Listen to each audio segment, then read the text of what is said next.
လာပါလက်ဝဲဝါနာရှင်ကျွန်တော်မိဘပြည်သူများအတွက်ကျော်စာဝင်းရဲ့ပွဲလာတော့မှာပါ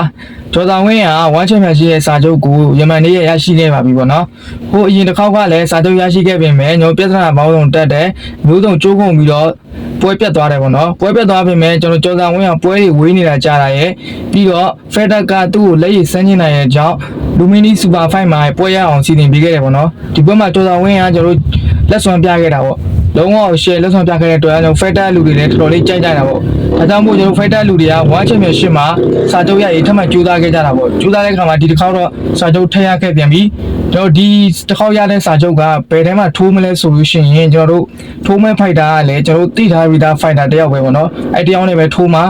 မဲလာတော့ကျွန်တော်တို့လာမယ့်ဇန်နဝါရီလပေါ့နော်2026ဇန်နဝါရီလထဲမှာဝမ်းချက်မြရှက်ပွဲတွေ3ပွဲရှိပါတယ်အဲ့ဒီ3ပွဲထဲမှာကျွန်တော်တို့တပွဲလောက်တော့ကြော်တောင်ရင်းပွဲပါမှာပါဒါကြောင့်မို့ကျွန်တော်တို့ဇန်နဝါရီလထဲမှာကျော်တော်ဝင်းရဲ့ပွဲကိုမြင်တွေ့ရပွဲရှိတယ်။ကျော်တော်ဝင်းကခုလက်ရှိရဲ့လုံးဝအပြင်းထန်လေးကျင့်နေတယ်ပေါ့နော်။စာချုပ်ရလို့လည်းသူတော်တော်ပျော်နေပုံရတယ်ဗျ။ဟိုဖက်တာအဖွဲ့သားတွေလည်းတော်တော်ပျော်နေကြတာပေါ့နော်။ကျော်တို့ရဲ့ fighter ချစ်တော်ကြီးကျော်တော်ဝင်းကို1 championship စင်မြင့်ပေါ်မှာမြင်တွေ့ရတော့မှာဖြစ်ပါတယ်။ဒါကြောင့်မို့ကျော်တို့ဒီဇန်နဝါရီလထဲမှာလက်ဝဲဝါနာရှင်တွေအတွက်ပွဲကြီးပုံကောင်းတွေပွဲလာတော့မှာပါ။ကျေးဇူးတင်ပါတယ်။